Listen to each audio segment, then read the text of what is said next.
ભરૂચના સાંસદ મનસુખ વસાવા દ્વારા ભાજપના હોદ્દેદારોની નિમણૂક મામલે સોશિયલ મીડિયામાં પોસ્ટ મૂકી રોષ ઠાલવ્યા બાદ ભાજપ જિલ્લા પ્રમુખની હાજરીમાં બેઠક મળી।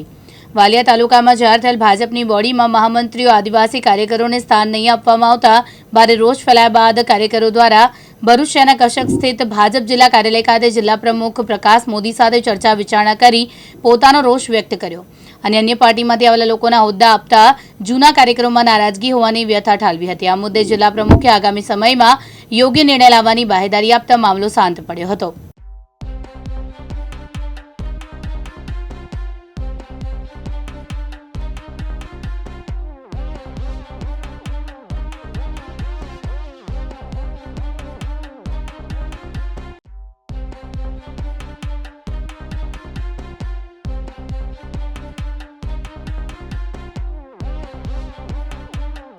પ્રવીણભાઈ શંકરભાઈ વસાવા બસ અમારી એક જ માંગણી છે કે મહામંત્રી આદિવાસી હોવો જોઈએ ને અમારી વસ્તી તો 95% છે ને 5% પણ કહેવાનો મતલબ અમારો એક જ છે કે પાર્ટીમાં 2 આદિવાસી મહામંત્રી હોવા જોઈએ।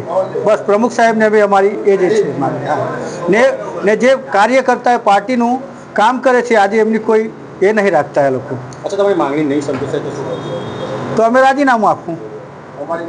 બસ અમે પાર્ટીના માણસ છે એટલે અમે પાર્ટીના પ્રમુખ સાહેબને અમારી જાણ કરવાની એટલામાં અમે એ લોકોને જાણ કરવા માટે આવ્યા। આજે વાલિયાના લોકો રજૂઆત માટે આવ્યા હતા, શું માંગ હતી અને શું રજૂઆત હતી? વાલિયાના લોકો આજે રજૂઆત કરવા માટે આવ્યા હતા, ત્યાંના સ્થાનિક લોકો અને આજુબાજુના ગામના। એટલે એમની એવી માંગ છે કે મહામંત્રી પણ બંને આદિવાસી સમાજના હોવા જોઈએ। આપણાને એવું છે કે ભાઈ બધાને સામાજિક સમરસતાની રીતે અને અલગ અલગ વખતે અલગ અલગ લોકોને તક મળે અને આપણી સાથેના છે જે પાર્ટી માટે કામ કરતા હોય આવા લોકોને આપણે લેવા અને એ રીતે જે કંઈ પણ છે તે પાર્ટીનો નિર્ણય છે। તમારે લોકોને શું અમને માર્ગમાં બહાર રહેવાનું? આ લોકોને કીધું છે કે કંઈક આવનારા દિવસોમાં પોઝિટિવ જે કંઈ હશે બધાને સંતોષ થાય એ રીતના કામગીરી જે કંઈ અસંતોષ થયો હશે દૂર કરવામાં આવશે। જે સમાજના લોકો રજૂઆત કરવા આવેલા તે તમારી આ જે બોડી જાહેર કરી તેમાં કેટલા લોકો એ સમાજના લોકોનો સમાવેશ કર્યો છે? આમ તો આદિવાસી સમાજના પણ છે, દરબાર સમાજના પણ છે, જે કંઈ અલગ અલગ છે। 3 ધારો કે ધારાસભ્ય છે, સાંસદ છે, મંડળ છે, આ 3 લોકોના નામોનો સમાવેશ છે। હવે કોઈક એવું કહેતો હોય કે મારા વધારે છે, મારા ઓછા છે,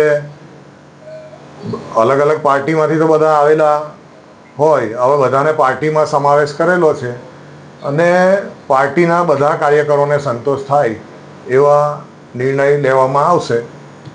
પ્રકાશભાઈ, એ લોકો તરફથી એવા આક્ષેપો કરવામાં આવે છે કે હમણાં જ આમ આદમી પાર્ટીમાંથી આવેલા એને જે ભાજપનું કોઈ ભાન નથી એને પણ એ બનાવી દેવામાં, તો એ માટે શું કહેતો? એવું તો નહીં, પાર્ટીમાં એક વખત આવી ગયા છે અને પાર્ટી માટે કામ કરનારા છે તો બધાને તક મળે। જીતુ રાણા, દિવ્યાંગ ન્યૂઝ, ભરૂચ।